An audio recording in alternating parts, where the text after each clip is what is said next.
Halo guys, kembali lagi bersama saya Stephen di channel Bro View. Kali ini saya akan melanjutkan kembali alur cerita film dari Vagabond. Dan sekarang kita masuk ke episode 7 dan ke-8. Untuk itu sebelum masuk ke ceritanya, seperti biasa siapkan apa? Ya tentunya kopi dan nutbray untuk menemani kalian dalam menonton alur cerita film ini. Selamat menyaksikan dan celepon!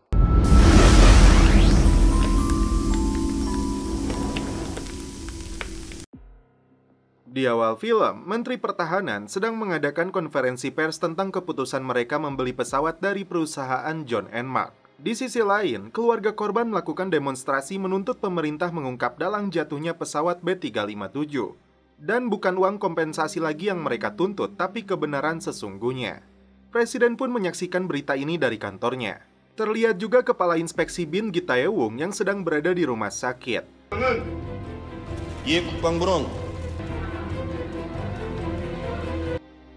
Presiden kemudian mengumpulkan perwakilan dari perusahaan media untuk menerima masukan dari mereka perihal kebijakannya yang berada di antara dua pilihan yang sulit, antara kepentingan negara dengan mirisnya kesedihan yang dialami keluarga korban. Perdana Menteri selalu mengusulkan bahwa Menteri Pertahanan akan menjadi kambing hitam jika opini masyarakat menyalahkan pemerintah. Lantas, apa peran Sekretaris Yoon sebenarnya yang disudutkan oleh Perdana Menteri dalam kasus ini? 민정실 주요 책무 아닌가? Kembali ke saat Gun mengejar reporter Jo yang dilihatnya berada di jalan, tapi tiba-tiba Edward Park menghampirinya. 조명 기사님! 아요? Gun meminta bantuannya untuk menyelidiki keberadaan reporter Jo yang terkait dengan kasus ini. 조 기자분은 제가 알아보겠습니다. Gun dan Kwang tampak minum bersama. Mereka masih diliputi kesedihan karena kematian keluarga mereka dengan tragis. 빈집에 왜 자꾸 천정을 누르는지. 시간이 많이 지나면 Di kantor BIN, Haeri dan rekannya Hwasuk terlihat sedang lembur untuk mengawasi apabila co-pilot Kim Woo-gi mengaktifkan HP-nya. Jika itu terjadi, mereka akan mendapat titik lokasi keberadaannya. Haeri tampak melamun karena memikirkan sikap Gun yang jutek kepadanya. Di pagi hari, sikap Gun sangat berbeda dan Haeri tidak mengetahui alasannya. Oh Sang-mi yang diculik kawanan penjahat berada di sebuah tempat di hutan dengan penjagaan yang sangat ketat. Pasukan ini dijanjikan menjadi agen BIN oleh Min Jae-sik, namun mereka tidak percaya begitu saja. Hal itu membuat pimpinan mereka murka. Dia memaksa Oh Sang-mi menyebutkan keberadaan suaminya. Min Jae-sik yang kabur berada di tempat Jessica. Mereka mendapat informasi, ponsel yang digunakan Oh Sang-mi untuk menelepon suaminya telah disita oleh BIN. Foto yang dikirim Edward Park secara anonim mengejutkan kepala gang karena itu bisa dijadikan bukti keterlibatan Jessica dalam serangan teror ini. Tapi entah mengapa surat penangkapan Jessica ditolak. Saat rapat pimpinan BIN, tampak salah seorang yang berkomplot dengan Min Jae-sik mengusulkan kepala gang diganti posisinya sebagai kepala investigasi. Tentu saja direktur tidak setuju dengan hal yang dianggap konyol ini. TF팀 강국장이 맡을 거니까.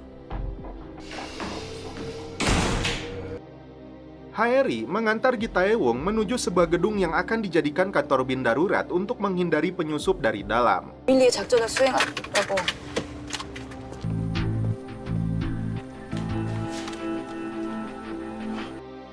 Di kantor darurat ini, Hwasuk tiba-tiba melihat HP Kim Woo-gi diaktifkan. Sinyal yang dipancarkan HP tersebut membuat tim menemukan posisinya yang berada di daerah kumuh di Maroko dengan radius 3 km dari sinyal tersebut. Tim kemudian mempersiapkan diri untuk mengejar ke sana. Awalnya, Gi Tae-woong tidak menginginkan Haeri ikut ke sana, namun kepala gang menugaskannya. Haeri mencoba menelepon Gun yang disebutnya si brengsek ini, namun HP-nya tidak dapat dihubungi.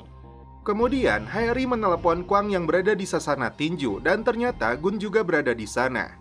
Haeri kemudian datang ke sana dan berpura-pura ingin belajar judo. 광덕 씨한테 유도 좀 배울까 해서. Namun ternyata Gunlah yang disuruh untuk melatihnya. Gun tampak masih grogi. Haeri kemudian memberitahunya tentang lokasi keberadaan Kim Woo-gi yang telah ditemukan. Ini yang dilakukan Gun kepada Haeri saat berlatih. Haeri yang masih bingung dengan sikap Gun akhirnya berlatih sendiri.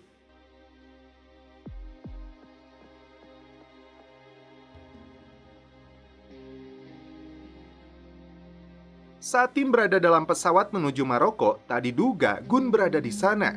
Haeri awalnya meminta Gun untuk pulang kembali, namun dia menolak dan tidak akan mengganggu kinerja Bin. Haeri pun senang karena Gun kembali menunjukkan sikap yang normal lagi. Tim terlebih dahulu menuju kantor polisi Maroko.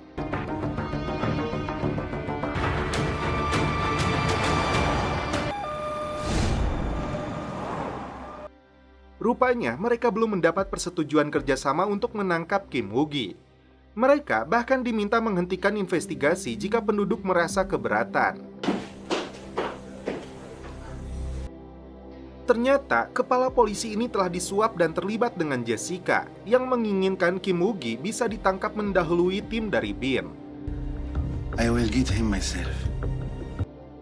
Di tempat persembunyiannya, Kim Woo-gi tampak sakau menunggu kiriman narkoboy dari orang suruhannya. Dia mulai ketakutan dan tersudut karena keberadaannya mulai diketahui. Apalagi setelah membaca berita istrinya hilang diculik. Karena itu, dia menghancurkan ponselnya. Tim dari Bin membagi 3 kelompok untuk menyisir area kemungkinan Kim Woo-gi berada. Bahkan mereka menggunakan drone untuk melihat dari udara. 상황실을 맡아라. Air minum mineral adalah salah satu petunjuk karena orang Korea tidak akan sanggup minum air tanah di sini. Haeri malah ditugaskan oleh Gi Tae-woong untuk membeli air minum dan makanan. Saat Haeri sedang berada di supermarket, Gun datang mengejutkannya. Tiba-tiba, seseorang sedang memborong air mineral dan itu adalah orang suruhan Kim Woo-gi. Tapi sayangnya, Gun dan Haeri belum menyadarinya. Di rumahnya, Jessica kedatangan tim dari Bin yang dipimpin oleh kepala gang untuk menangkapnya dalam kasus kecelakaan pesawat B357 yang melibatkannya. 긴급 체포하는 겁니다. Jessica dibawa ke ruang interogasi dan ternyata di sana sudah berada Edward Park yang dipanggil menjadi saksi. Terungkap salah satu rahasia mereka adalah pernah menjalin asmara. Jessica tidak mengakui dirinya terlibat dalam jatuhnya pesawat itu. Dia bahkan menyebut Edward akan merasakan hal yang sekarang dia rasakan. Gang sengaja menunda interogasinya sampai 40 jam. Setelah itu barulah dia menekannya selama 4 jam. Kembali ke Maroko, tim dari Bin dan kepolisian lokal di sana saling beradu cepat untuk mendapatkan Kim Woo-gi. Bahkan Gun menyamar menjadi pengemis di sana, lalu Haeri datang memberinya makanan. 나랑 공주하자.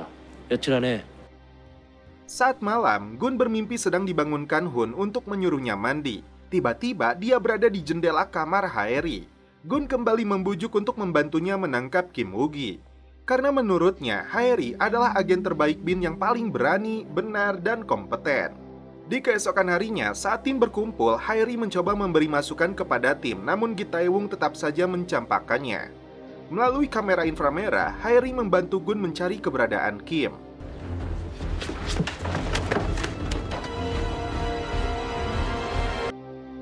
Namun karena tim kembali memanggilnya, Gun naik ke lantai atas dan mencari keberadaan Kim seorang diri.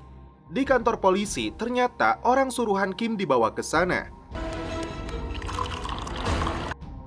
Di sisi lain, tim melihat seseorang berlari dengan sangat cepat melintasi atap bangunan. Karena curiga, tim akan menangkapnya.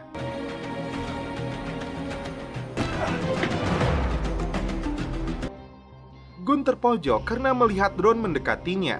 Haeri kemudian memintanya untuk lari, namun Gun melihat ratusan botol mineral di sana. 여기선 안 보여.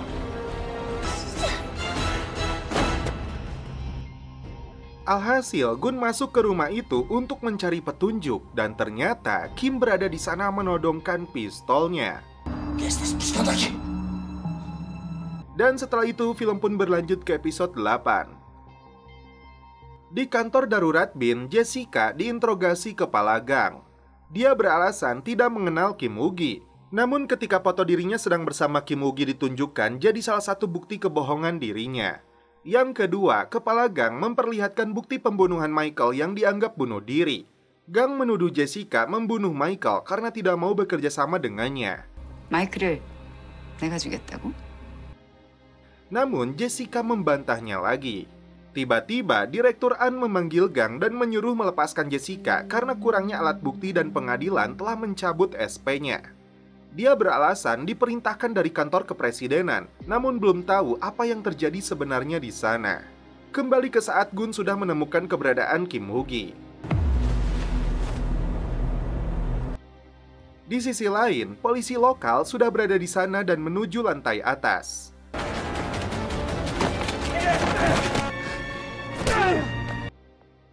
Polisi lokal datang ke sana dan menangkap mereka berdua. Saat dalam perjalanan, tim dari BIN datang mencegat mereka. Polisi yang telah disuap oleh Jessica ini tidak mau memberikan Kim Woo-gi. 아니 수갑 펴달라고 얘기하라고. 야. Haeri disuruh menuju kantor polisi karena Kim Woo-gi berada di sana.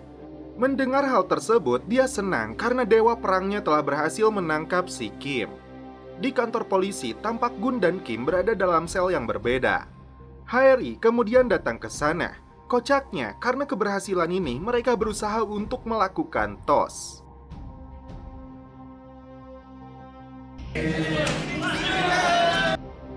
Di ruang interogasi, Jessica meminta dibebaskan karena waktu 48 jam dirinya ditahan tanpa bukti kuat sudah berakhir. Gi Tae-won menghubungi markas karena Kim Woo-gi telah tertangkap dan bukan oleh timnya, namun oleh Haeri dan Gun. Kepala gang tidak mempermasalahkan hal itu, namun tetap saja Gi Tae-won tampak gondok. Jessica yang hampir saja akan dibebaskan kembali dimasukkan ke ruang tahanan. Di depan sel penjara, Gi Tae-won masih saja tidak menghargai keberhasilan Haeri, anak buahnya. 나와 팀원들이 너한테 목숨을 맡겨도 되는지. Hal ini tidak dibiarkan oleh Gun yang membelanya. 아, 당신이 처음부터 고열이 믿어줬으면 문제 없었잖아. 원래 그렇게 낄 때 안 낄 때 다 껴드나? 그만하라니까. 잡는 건 시간 문제였어.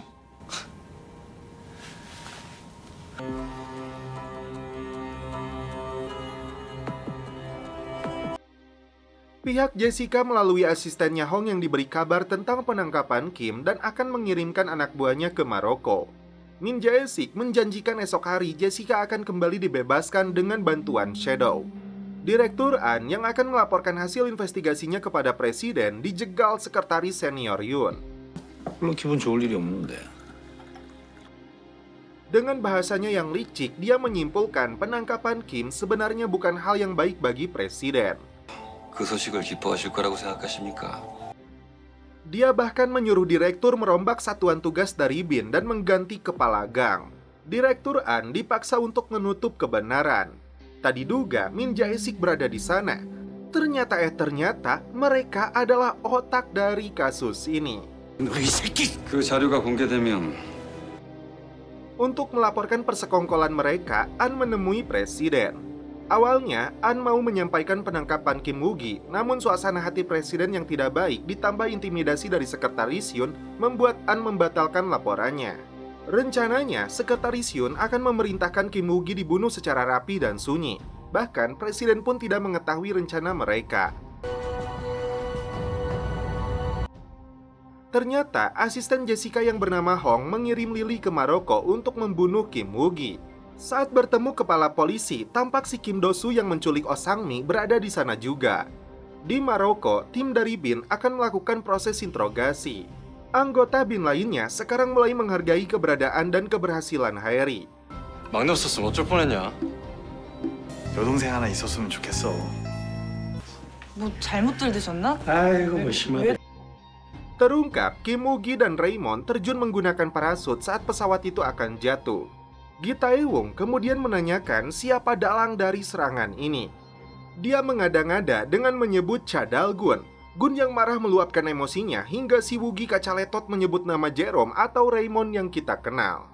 제롬? 그 탈아범 이름이. Tiba-tiba si Kim merasakan sakau. 이 새끼 약쟁이네. Kepala Gi berniat menyuntikkan morfin miliknya untuk mencegah si Kim tewas karena shock. Namun Gun menahannya agar si Kim Woo-gi membeberkan orang yang membayarnya. Ternyata pelakunya adalah Michael. wakil presiden direktur John and Mark. Kisah dulu terungkap di sini, saat Michael bertemu Raymond alias Jerome yang berbicara tentang misi mereka dengan membayar Kim Woo-gi. Saat itu juga, uang $5 juta langsung ditransfer ke rekening Kim Woo-gi. Kemudian, tim membawa Kim Woo-gi menuju bandara untuk dibawa pulang ke Seoul. Haeri dan Gun harus rela naik taksi. Dalam perjalanan, mereka diarahkan polisi lokal untuk memutar. 뭔 일이고? 사고 났다고 옆길로 돌아가. Bahkan, Gun terpisah dengan rombongan.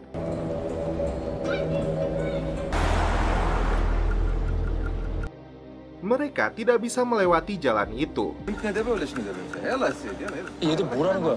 خلينا نمشي. Tim yang membawa Kim berada di daerah sepi penduduk. Ternyata Lily dan pasukannya telah mempersiapkan diri dengan persenjataan mereka untuk membunuh Kim dan anggota BIN. Tiba-tiba, sebuah bis menghalangi jalan yang dilewati oleh tim.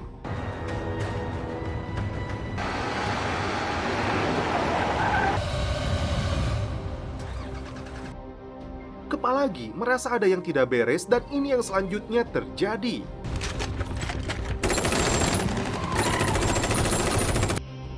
Mendengar suara ledakan, Gun berusaha mencari tahu ke sana.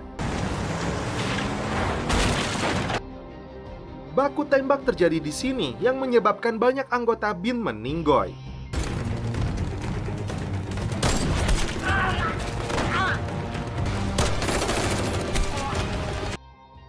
Kepala Gi dan anak buahnya Saehun mulai terdesak.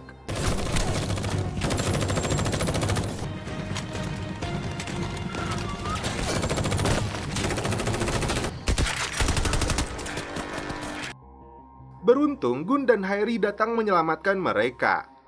Kim Woo-gi tertembak di bagian arterinya.